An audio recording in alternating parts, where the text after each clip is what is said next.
আজি আমি সুন্দৰ এটি গল্প আপোনালোকৰ সন্মুখত উপস্থাপন কৰিব বিচাৰিছোঁ।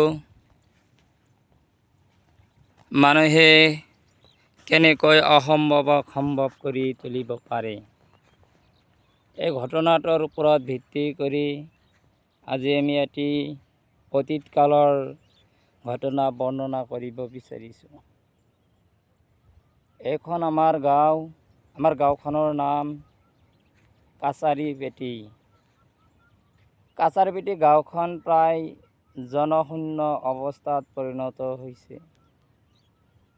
আৰু ইয়াত বসবাস কৰাৰ যিটো পৰিৱেশটো মানুহে গ্ৰহণ কৰি ল'ব পৰা নাই। সেইকাৰণে এই গাঁওখন এৰি মানুহে বহু দূৰলৈ গৈ মাটি ক্ৰয় কৰি তেওঁলোকে ঘৰ বাৰী উপস্থাপন কৰিছে। যেই নহওক, আজিৰ মূল ঘটনা হ'ল মানুহে কেনেকৈ অসম্ভৱক সম্ভৱ কৰি তুলিব পাৰে। এইটো ঘটনাৰ ওপৰত, এই কথাষাৰৰ ওপৰত ভিত্তি কৰি আজি এটি গল্প আপোনালোকৰ সন্মুখত উপস্থাপন কৰিম। এদিনাখন ৰজাই ৰাজদৰবাৰ বা মেল পাতিছিল। সেই মেলখনত ৰজাই কয় যে কিবা পাকচক্ৰত কথাৰ তাৰতম্যৰ ওপৰত ভিত্তি কৰি ৰজাই কৈ উঠিছিল, মানুহে কেতিয়াও অসম্ভৱক সম্ভৱ কৰি তুলিব নোৱাৰে। এই কথাষাৰ কোৱাৰ লগে লগে ৰাজদৰবাৰত হৈচৈ লাগি গ'ল যে ৰজাই আচলতে এইটো কি ক'লে, মানুহেতো অসম্ভৱক সম্ভৱ কৰি তুলিব পাৰে। এই কথাষাৰ ৰজাৰ ৰাণীগৰাকীয়ে কিবা প্ৰকাৰে শুনিছিল। শুনাৰ লগে লগে গোটেই দিনখনাই এই কথাটোৱে তেওঁ ভাবিছিল আৰু আনকি ৰাতি যেতিয়া হৈছিল, সেই ৰাতিটোৰ মাজতো তেওঁ নিদ্ৰাত মগ্ন হোৱা নাছিল, নিদ্ৰাত যোৱা নাছিল। নিদ্ৰাত নোযোৱাকৈ তেওঁ এটা কাম কৰিছিল যে আমি এই ৰজাক কেনেকৈ দেখুৱাই দিব পাৰি, মানুহে অসম্ভৱক সম্ভৱ কেনেকৈ কৰিব পাৰে, এই কথাষাৰ মই এদিন ৰজাক দেখুৱাই দিম। এই কথা ভাবি থাকোঁতে ৰাণীগৰাকীয়ে কি কৰিলে যে টালিটো বান্ধিলে যে মই আৰু ৰাজদৰবাৰত নাথাকোঁ, ৰজাক দেখুৱাই দিম যে মানুহে কেনেকৈ অসম্ভৱক সম্ভৱ কৰি তুলিব পাৰে। এই কথাটো মনত পেলুৱাই ৰাণীয়ে কিছুমান সা সামগ্ৰী টোপোলা বান্ধি ৰাজদৰবাৰৰ পৰা পলাই গুচি গ'ল। পলাই এটা এনেকুৱা নিৰ্জন অৱস্থাত তেওঁ গৈছিল য'ত জনশূন্য অৱস্থা আছিল, ঠিক যেনেকুৱাকৈ আজিৰ পৰিৱেশ। আজিৰ আচলতে এই ভিডিঅ'ত আপোনালোকে দেখা পাইছে যে আজি কি ইয়াত জনসাধাৰণ নাই, ঠিক তেনেকুৱা জনসাধাৰণ নোহোৱা তেওঁ পাহাৰলৈ গৈছিল। পাহাৰৰ এটা গুহাত তেওঁ বাস কৰিবলৈ আৰম্ভ কৰিছিল। বাস কৰি থাকোঁতে এটা কিবা প্ৰকাৰেই এটা গাই গৰু তেওঁ পোহপাল কৰিবলৈ আৰম্ভ কৰিছিলে। গাই গৰুটো যেতিয়া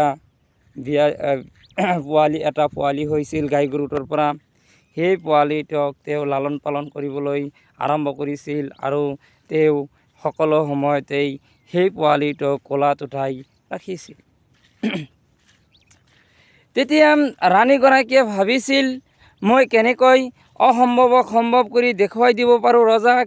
এইটো লৈ সদায় আলোচনা কৰি থাকোঁতে তেওঁৰ মনত এটা বুদ্ধি উপজিছিল যে বুদ্ধিটো কি, আমি কেনেকৈ ৰজাক দেখুৱাই দিব পাৰি, অসম্ভৱক কেনেকৈ সম্ভৱ কৰি দেখুৱাই দিব পাৰিম।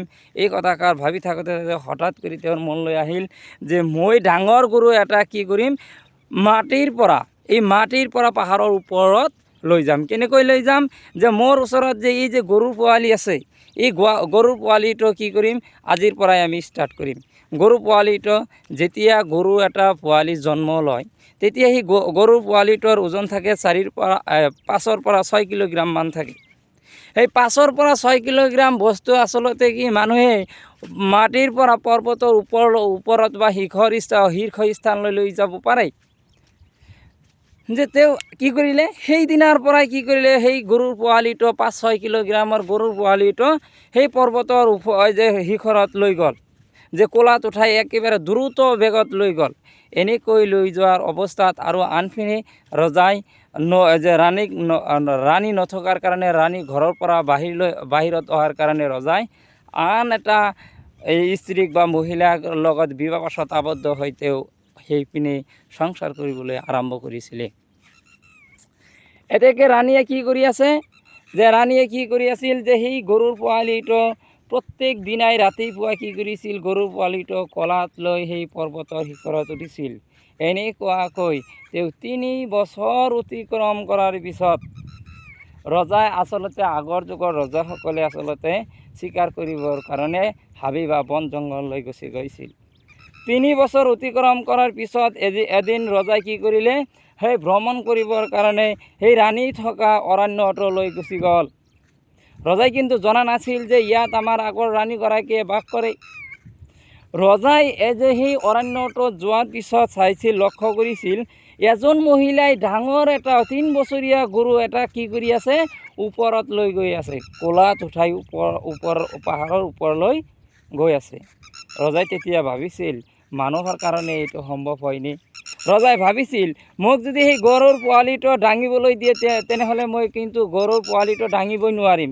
কিন্তু সি মহিলা হৈ কি কৰি আছে, সেই গৰুৰ যে এটা ডাঙৰ গৰু এটা কি কৰি আছে, পাহাৰৰ ওপৰলৈ লৈ গৈ আছে। তেনেহ'লে এই ঘটনাটো দেখাৰ লগে লগে এইবাৰ ৰজাই সেই ব্যক্তিগৰাকীৰ ওচৰত গ'ল। যে লাহে লাহে যোৱাৰ সন্মুখৰ পৰা লাহে লাহে তেওঁ যেতিয়া অলপ ওচৰ পাইছিল, তেতিয়া ৰজাগৰাকীয়ে ভাবিছিল এই মহিলাগৰাকীক মোৰ অলপ চিনাকি যেন লাগে। এই কথাষাৰ কৈ ৰজা যেতিয়া তেওঁৰ ওচৰত গৈছিল, তেতিয়া ৰাণীক মাতিছিল, অ' মহিলাগৰাকী, অ' ভণ্টি, অ' ভাইদেউ, আপুনি এইফালে আহকচোন। যেতিয়া এইষাৰ কথা কৈছিল, তেওঁৰ গলাৰ কণ্ঠটো শুনাৰ লগে লগে ৰাণীগৰাকীয়ে কিন্তু উপলব্ধি কৰিব পাৰিছিল এইজন মোৰ ৰজা। তেতিয়াই সেই ব্যক্তিগৰাকীয়ে, সেই মহিলাগৰাকীয়ে যেতিয়া ৰজাৰ পিনে চাইছিল, তেতিয়া ৰজাগৰাকীয়েও মহিলাক চিনি পাইছিল আৰু মহিলাগৰাকীয়েও ৰজাক দেখা পাইছিল। তেতিয়া ৰজাই কৈছিল যে আচলতে তুমি কি কৰা? তেতিয়া ৰাণীগৰাকীয়ে কৈছিল যে আপুনি এষাৰ ৰাজ দৰবাৰত মেল পাতি এখন কথা কৈছিল যে অসম্ভৱক কোনেও সম্ভৱ কৰি তুলিব নোৱাৰে।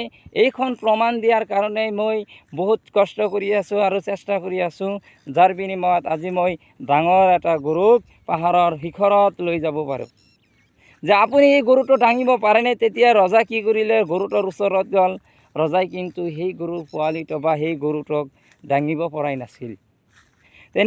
তেনেহ'লে যে মানুহে চেষ্টাৰ বলত কি কৰিব নোৱাৰে, চেষ্টাৰ বলত সকলো কৰিব পাৰে। তেতিয়াই ৰজাগৰাকীয়ে কি কৰিলে, গৰুৰ ওচৰত গ'ল, গৰুটো দাঙিব নোৱাৰিলে। গৰুটো পাহাৰৰ তলৰ পৰা ওপৰত লৈ যোৱাৰ জোৰেৰে কথা গৰুটো দাঙিবই পৰা নাছিল। তেতিয়া ৰজাই কৈছিল, হয়, মানুহে অসম্ভৱক সম্ভৱ কৰি তুলিব পাৰে। এইষাৰ কথা কৈ সেইদিনাখনেই ৰাণীগৰাকীক ঘৰলৈ লৈ গৈছিল, ৰাজ দৰবাৰত লৈ গৈছিল। আৰু তেতিয়াই যে সেই ৰাজ দৰবাৰত যোৱাৰ পিছত সকলো জনসাধাৰণক মাতি আকৌ এটা মেল দিছিল। সেই মেলখনত ৰজাই নিজা সাহসেৰে আৰু যে আনন্দপূৰ্ণ মনোভাৱেৰে যে তেওঁ জনসমাজত প্ৰচাৰ কৰি দিছিল যে মানুহে অসম্ভৱক সম্ভৱ কৰি তুলিব পাৰে। তাৰ উদাহৰণস্বৰূপে মোৰ ৰাণী, আৰু এই ঘটনাসমূহ জনসাধাৰণৰ ওচৰত বৰ্ণনা কৰিছিল কিয়? যে মানুহক শিক্ষা দিয়াৰ কাৰণে। মানুহে চেষ্টা কৰিলে সকলো কৰিব পাৰে, সকলো সাধন কৰিব পাৰে। যদি চৰাইজোপা যদি আকাশত উৰিব পাৰে, ঠিক তেনেকুৱাকৈ মানুহেও উৰিব পাৰে। চেষ্টা কৰিলে মানুহে চেষ্টাৰ অসাধ্য একো নহয়। এই কথাষাৰ এই গল্পটোৰ শিৰোনামা, আমি চেষ্টা কৰিলেই সকলো সম্ভৱ। অসম্ভৱক সম্ভৱ কৰিব পাৰে। মানুহে চেষ্টাৰ যোগেদি অসম্ভৱক সম্ভৱ কৰি তুলিব পাৰে।